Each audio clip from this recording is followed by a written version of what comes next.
Hello everyone, good morning. और आज है संडे, लेकिन ये ना रात का सीन है। जब 2 बज रहा था ना रात को, तो ये देखो मेरे घर में कैसे बाढ़ आ गई थी मेरे घर में।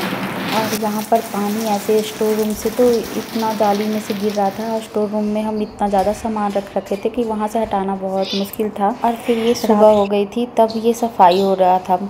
तो रात को ना सफाई करना मुश्किल था, क्योंकि कंटिन्यू बारिश हो रहा था और बारिश रुक नहीं रहा था, तो सफाई करने का कोई मतलब नहीं था उसी समय, क्योंकि बारिश रुकती तभी तो पानी कहाँ जाएगा। पूरा पानी भरा हुआ था ये बालकनी सब में, पूरे रूम में।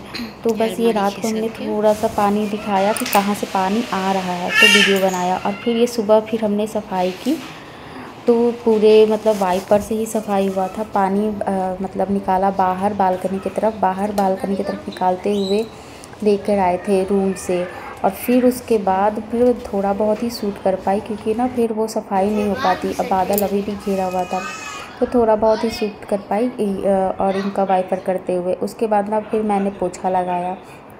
मतलब उसमें सफाई करने में बहुत टाइम लगता है, 2-3 बार तो वाइपर करना पड़ा। तो ज़रा सा पानी अगर छूट जाए ना, तो बच्चे दौड़ते भागते हैं, स्लिप कर जाएंगे, गिर जाएंगे। तो उसको बहुत ज़्यादा मतलब मेहनत करना पड़ा। ड्राई था तो वो बस नीचे के फर्श को साफ़ किया, पानी को सुखाया हमने, और फिर उसके बाद 2-3 बार पोछा भी लगा के एकदम ड्राई किया। फिर उसके बाद यहाँ पर जो स्टोर रूम में डब्बे रखे हुए थे, बाकी सामान तो ऐसे ही छोड़ा था क्योंकि गीले हो गए थे, गत्ते वगैरह थे, इनका ऑफिस का जो भी था। और फिर ये डब्बे वगैरह थे जो मैं रख देती हूँ ना, तो फिर वो मैंने निकाला सब सामान बाहर, और फिर उसको डब्बे को धुल के हटाई, क्योंकि वो पानी जितना भी होता है ना तो गंदा ही होता है। फिर सारे सामान अंदर नहीं गए थे, पर हमने ना थोड़ा हवा लगने के लिए उसको बाहर ही छोड़ दिया था। तो बाहर ये सारे सामान, अभी 2 ही डब्बे निकाले थे, कि ज़्यादा निकालती ना तो फिर वो सब ज़्यादा फैल जाता।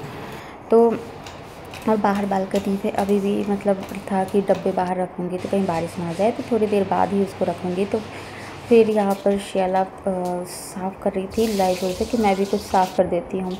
फिर यहाँ पर बहुत सफाई करने में इतना टाइम लग गया ना, क्योंकि वाइपर करो, पोछा करो, कि वो भूख भी लग जाती है। समय पे तो खाना चाहिए होता है, बच्चे भी थे। तो फिर मैं आ गई थी नाश्ता बनाने सबके लिए। तो और हम लोग अपने लिए पोहा बना रहे थे, के लिए मैं बना रही थी चिल्ला। और ये आ गए थे नहा के, तो इन्होंने पहले नहा लिया और फिर ये पूजा करने लगे। और फिर उसके बाद फिर मैं यहाँ पर बना ली थी सबके लिए ब्रेकफास्ट, क्योंकि ये पोहा होता है ना तो श्री नहीं खा पाती, कि थोड़ा तीखा हो जाता है, उसे पसंद नहीं आता। और सियाला भी थोड़ा बहुत ही खाती है, तो मैंने कहा कि चलो सियाला तो दोनों में से टेस्ट कर लेगी। और पोहा में चीनी, नमक और नींबू, ये इनका टेस्ट होता है ना, तो खट्टा मीठा अच्छा लगता है। और इसमें मिर्च ना पड़े ना तो अच्छा नहीं लगेगा, तो इसलिए मैंने श्री का अलग ही बना दिया कि थोड़ा हम तीखा ही खाएंगे, थोड़ा मिर्च डाल के।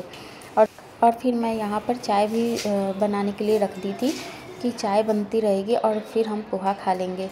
और चाय उबलने में टाइम लगेगा, तो धीमी आंच करके फिर कि उबल जाए, और जब तक हम खा लेंगे। और पोहा के बाद ना चाय तो बहुत अच्छी लगती है। फिर मैं भी यहाँ पर बैठ गई थी और खा ली थी। बहुत जोर की भूख लगती है, जब काम करो ना तो खाने में आनंद भी आता है। तो भूख लगी थी, इसलिए फिर पूजा तो हो गई थी, तो मैंने कहा कि चलो रुक के मतलब मैं नहाती हूँ जब तक, और जो काम है एक्स्ट्रा वो कर लेते हैं। बाहर का मौसम अभी भी मतलब लग रहा था ना कि बारिश होएगी ही होएगी, मतलब बहुत ज़्यादा। खाना क्या बनाया जाए, है ना, खाने का टेंशन। मौसम बहुत अच्छा है।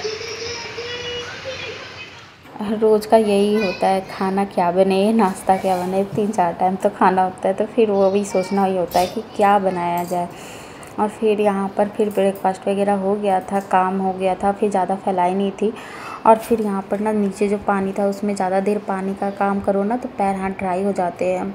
और घर तो लेकिन चमक गया था, क्योंकि पानी रात भर पानी फर्श पर था ना, तो वाइट एकदम फर्श हो गया था सारा, ऊपर से नीचे तक। सीढ़ियाँ भी धुल गई थी, साफ़ सुथरा। और यहाँ पर बच्चे पढ़ने में लग गए थे, और सोनू जी अपना काम कर रहे थे।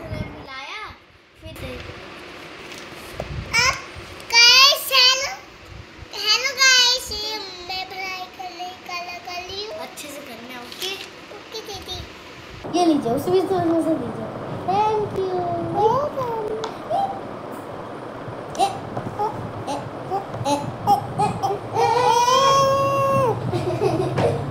पापा काम करो। मंगी वाले चोट दिखाओ ना, मंगी वाले चोट। अच्छा।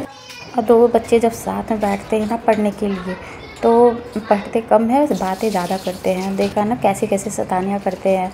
साथ में वो बैठे थे इसलिए बैठना पड़ता है हमें, हम दोनों में से किसी एक को तो बैठना होता है। वो भी अपना ऑफिस का काम साथ में बैठे बैठे कर रहे थे, फिर भी दोनों की शैतानी ऐसी हो जाती। इसी में फिर दोनों लड़ भी लेते हैं, झगड़ भी लेते हैं। फिर यहाँ पर हो रहा था कि चलो दाल आज नहीं बनाते हैं, आज बनाते हैं चावल और सब्ज़ी। तो यहाँ पर मैं चावल बना रही थी तो उसमें थोड़े से गरम मसाले और चावल डाल दिया था। पुलाव बना रही थी तो उसमें चीनी नमक दोनों डाल के फिर उसको चढ़ा दिया था।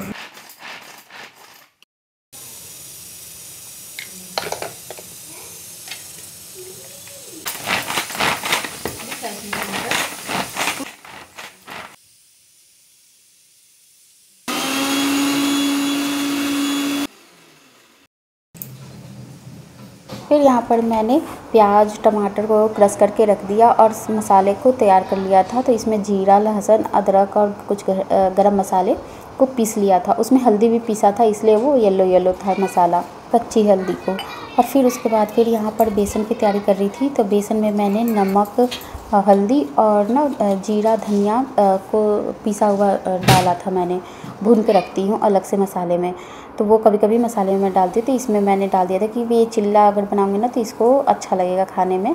तो इसको मैं पापड़ी की तरह बना दूँगी और फिर जल्दी जल्दी इसको रोल कर दूँगी।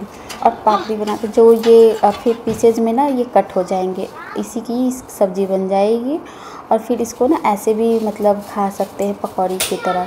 तो जब मैं बनाती हूँ ना तो बच्चे ऐसे उठा के खा लेते हैं, एक एक दो दो पीस लेके खाने लगते हैं। क्योंकि इसमें मिर्च मैंने नहीं डाला था, बस कुछ मसाले थे।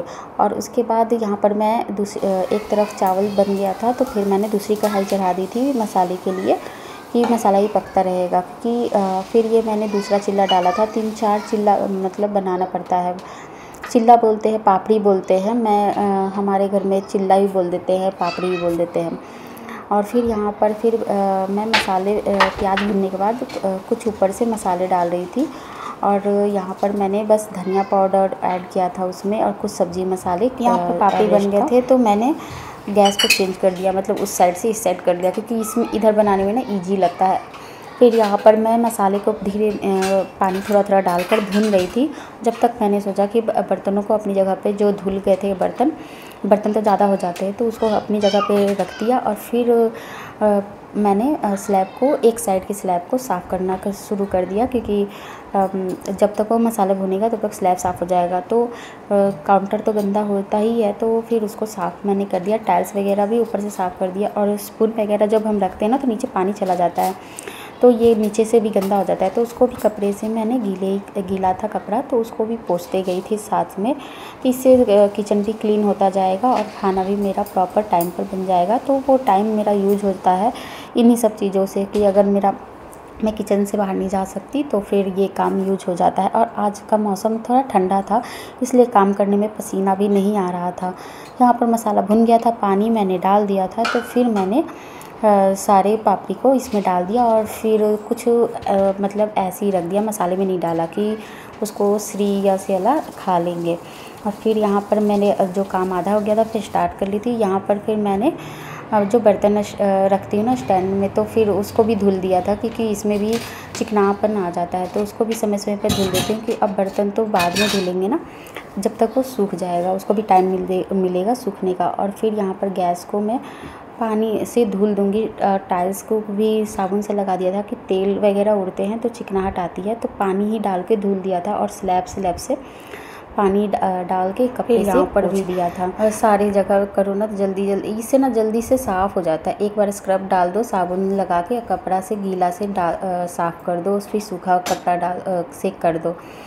थोड़ी देर बाद वो ऐसे भी गीला रहता ही है थोड़ी देर तक, और उसके बाद अपने आप सूखता है ना, तो बहुत अच्छा शाइनिंग आ जाता है। मतलब किचन तो चमक ही जाता है खाना बनाने के बाद। फिर इसलिए मेरा खाना तो बन गया था, तो अभी खाना ठंडा होगा तब तक गैस वगैरह सारे क्लीन हो गए थे। और फिर सिंक एरिया भी सारा साफ़ हो गया था, टाइल्स वगैरह। तो इससे मेरा हो गया था पूरा दोनों तरफ से मेरा किचन क्लीन। और यहाँ पर सिंक था, बस लास्ट में सिंक को साफ़ कर लिया।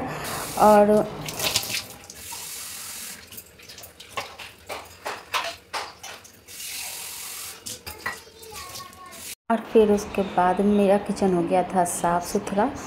और फिर मैं खाना निकालने की तैयारी करने लगी थी कि बच्चों को और हम लोग भी साथ में इकट्ठे बैठ के खा लेंगे।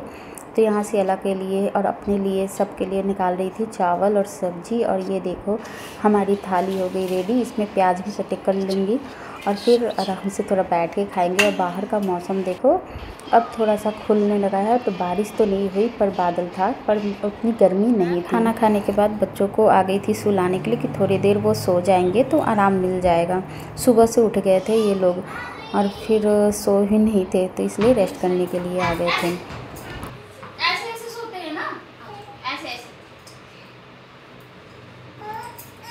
श्री यहाँ पर ना सोने नहीं दे रही थी सियाला को, शैतानी उसके मन में ना ऐसे चलती रही थी। फिर मैं कही कि सो जाओ थोड़ी देर, नहीं तो शाम को नींद आने लगी। अगर वो दोपहर को नहीं सोएगी तो